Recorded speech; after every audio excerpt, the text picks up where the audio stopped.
Witam Was bardzo serdecznie. Marcin Wawrzyniak, firma Tropical. Zapraszam do kolejnego odcinka z serii Tropical Tour. Dziś odwiedzamy Krzysztofa. Witam Cię, Krzysztofie. Cześć. Cześć. Słuchajcie, wielu z Was na pewno kolekcjonowało różne rzeczy, znaczki, monety, natomiast Krzysztof poszedł krok dalej. Połączył akwarystykę z kolekcjonerstwem. Mamy tutaj przepiękny zbiornik, widać na pewno. Zbiornik, w którym jest kolekcja roślin. Dzisiaj nie będzie za dużo o rybach, ale będzie więcej o roślinach, prawda? Powiedz nam, co to są za rośliny? Przynajmniej w większości, bo są tutaj też inne, ale o czym będziemy mówić przede wszystkim? Głównie epifity i w zdecydowanej większości właśnie bucefalandry, których jest tutaj około 50 odmian. Również te odmiany rzadsze. Oprócz tego kilka gatunków bucefalandr. Poza tym Crepidomanes, dwa gatunki mchu, Pilo i Nobilis, Minipelia również,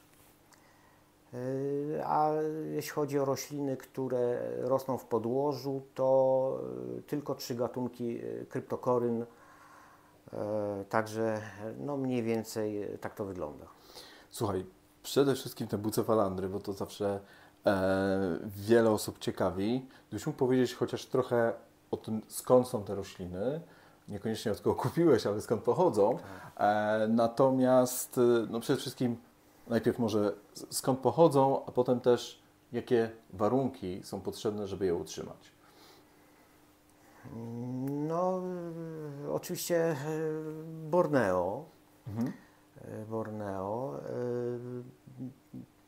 A jakie warunki, żeby je utrzymać? Ogólnie rzecz biorąc, nie są to rośliny specjalnie wymagające. Światło nie musi być, przede wszystkim nie powinno być za mocne. Nawet takie lekko stłumione, prawda? W tym przypadku temu służą te pokrywy.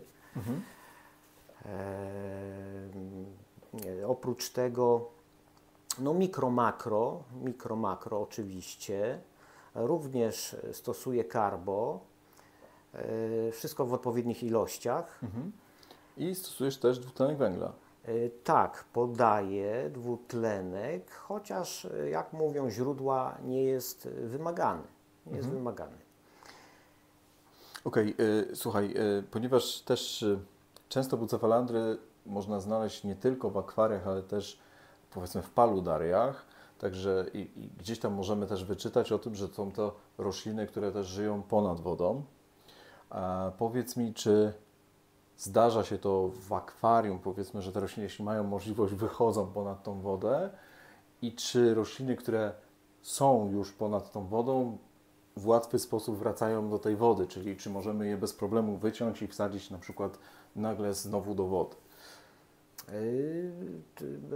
Jeśli chodzi o bucefalandry, z mojego doświadczenia nie wszystkie chętnie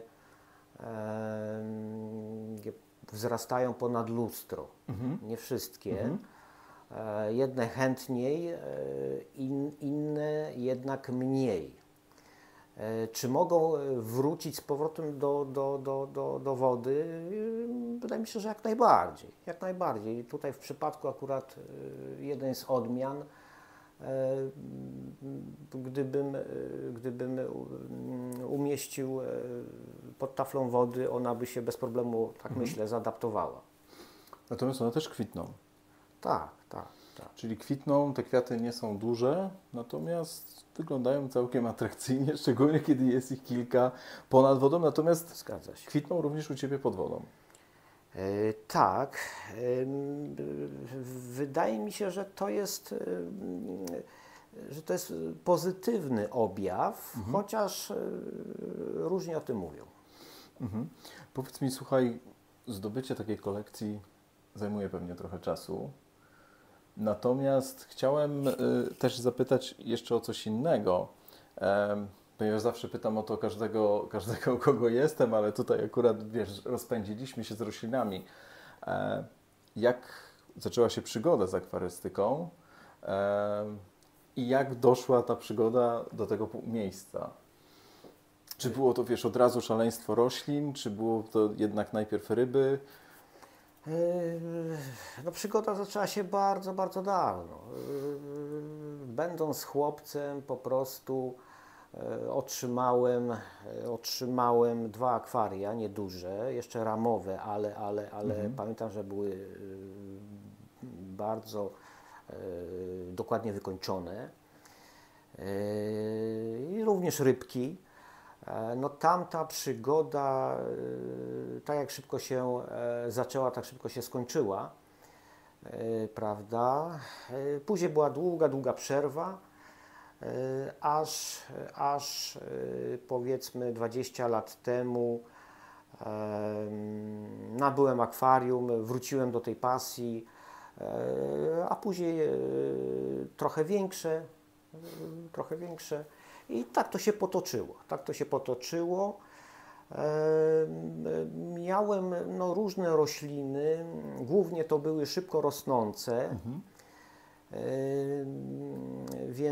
więc no, opieka nad tymi roślinami, tak zwana przycinka, ingerencja w zbiornik była dość częsta, średnio co 2-3 tygodnie. A więc, tak jak mówiłem, podcinka tych roślin, znaczy przycinanie i często no, ingerencja w dno. No tak, to rzeczywiście było problemem. Powiedz mi, w tym przypadku te rośliny rosną wolno, prawda? Tak, i rosną, w zasadzie rosną po mojej myśli. Po Twojej myśli, natomiast pytanie jest jedno, czy wiesz, czy rzeczywiście rosną tak jak niektórzy gdzieś tam piszą, że rosną dla niektórych wręcz za wolno, czyli jeden liść pojawia się na przeciągu kilku miesięcy, czy jednak nie jest tym aż tak źle? Nie jest tym tak źle. Są odmiany, które rosną w miarę szybko, a z kolei są takie, które powiedzmy na kolejną sadzonkę trzeba czekać no, dłuższy okres czasu. Nie chcę tutaj podawać, ale... No wiadomo, wszystko zależy też od warunków, być może od tego, czy akurat trafimy w odpowiednie nawożenie. Powiedz mi, te rośliny da się szczepić, tak? Czyli da się z nich sobie robić mniejsze szczepki, czy coś takiego jak tutaj, gdzie z przodu mamy je na małych kawałkach lawy, czy możemy je zrobić pewnie na jakimś korzeniu, lignicie, czymś takim. Natomiast czy jest to w miarę proste i bezpieczne dla tego typu, wiesz, roślin? Bo to zawsze mnie zastanawia, czy to jest, wiesz, łamanie, czy cięcie, jak to wygląda?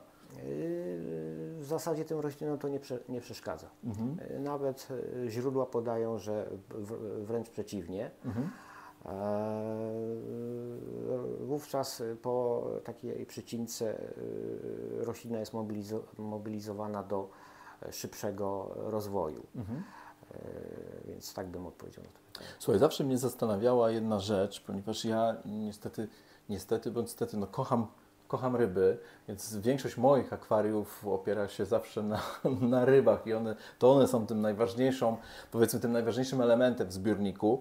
Natomiast tu jest zupełnie inaczej i tutaj zawsze zastanawiało mnie, wiesz, montowanie roślin na korzeniach.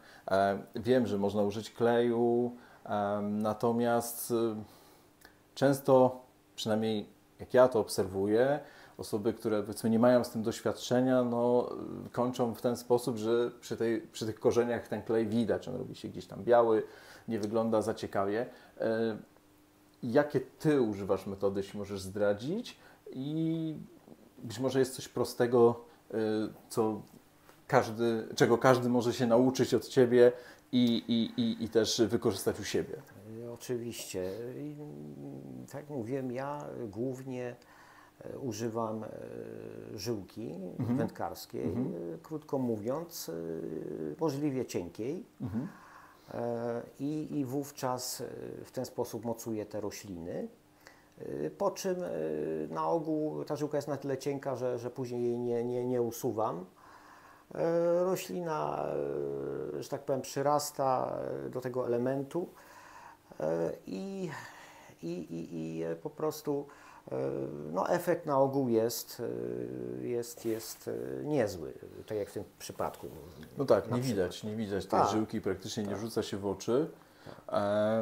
Okej, powiedz mi tak, w takim razie mimo wszystko nawiążę do tego, co mnie zawsze bardzo interesuje, czyli do ryb. Jest tutaj dużo różnych ryb, natomiast no chyba taką rybą, którą ostatnio ja bardzo rzadko widuję i która no tutaj, wiesz, dla mnie jest świetnie wyglądającą rybą, jest kardynałek chiński. Pasuje? Dobrze się czuje w takim ciemnym dość zbiorniku? Wydaje mi się, że raczej tak.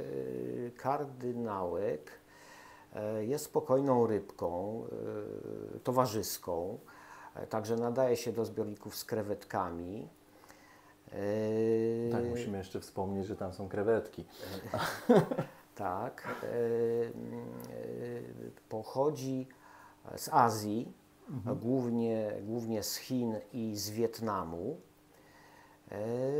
I zasiedla niewielkie rzeki i strumienie o wartkim nurcie.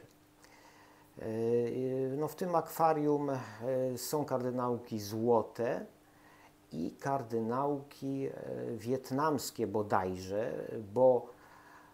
bo kardynałki chińskie są zagrożone wyginięciem.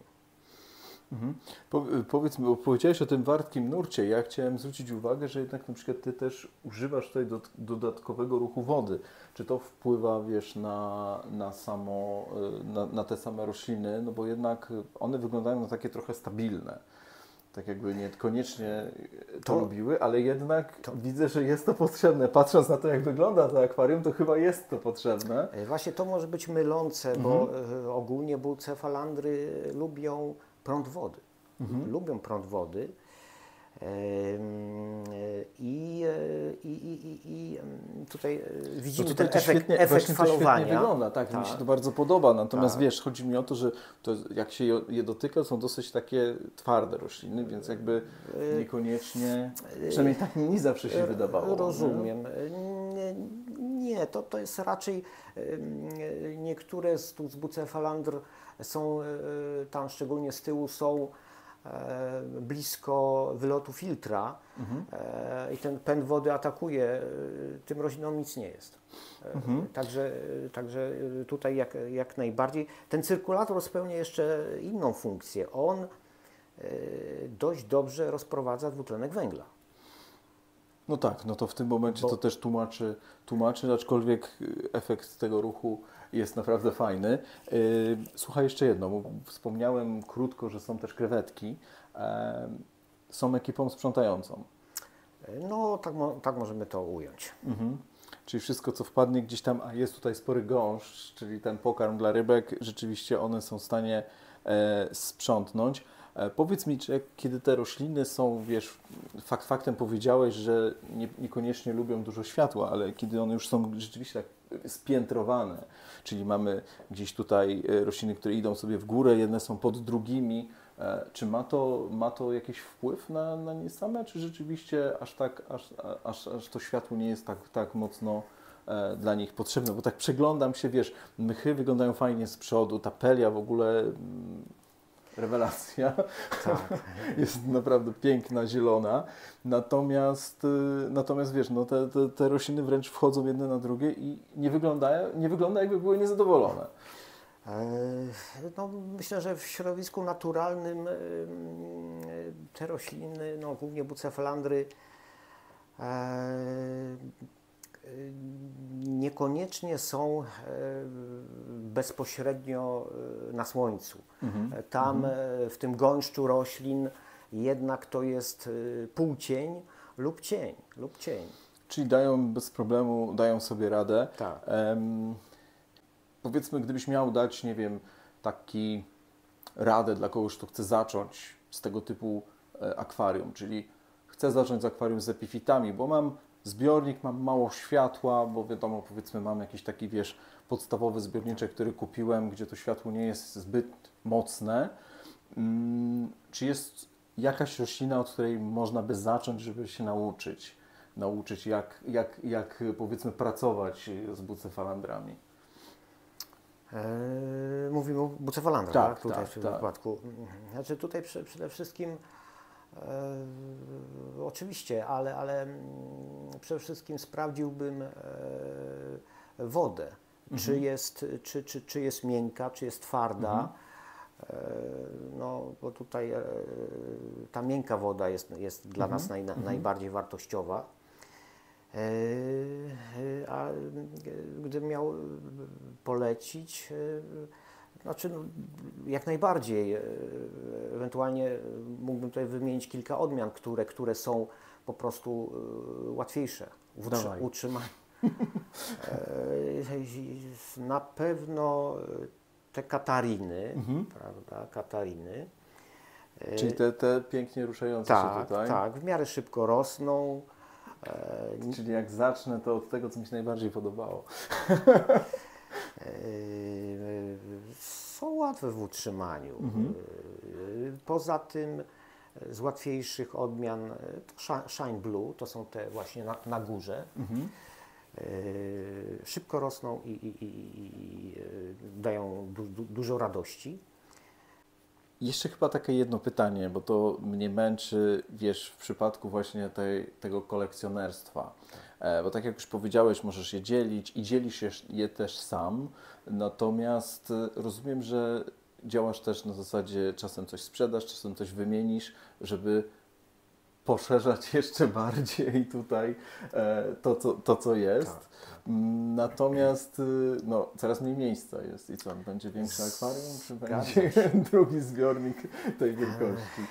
No, chodzą po głowie takie pomysły, prawda, gdyby ten zbiornik miał no, te 600 litrów. Okej, słuchaj, jestem naprawdę bardzo wdzięczny, że pokazałeś nam to akwarium, że mogliśmy tutaj przyjechać, nakręcić, porozmawiać z Tobą, bo naprawdę oprócz tego, co było tutaj, porozmawialiśmy jeszcze o wielu innych rzeczach związanych z akwarystyką. Także bardzo Ci dziękuję. Mi było również bardzo przyjemnie. Dzięki wielkie. Słuchajcie, dziękuję Wam bardzo za uwagę.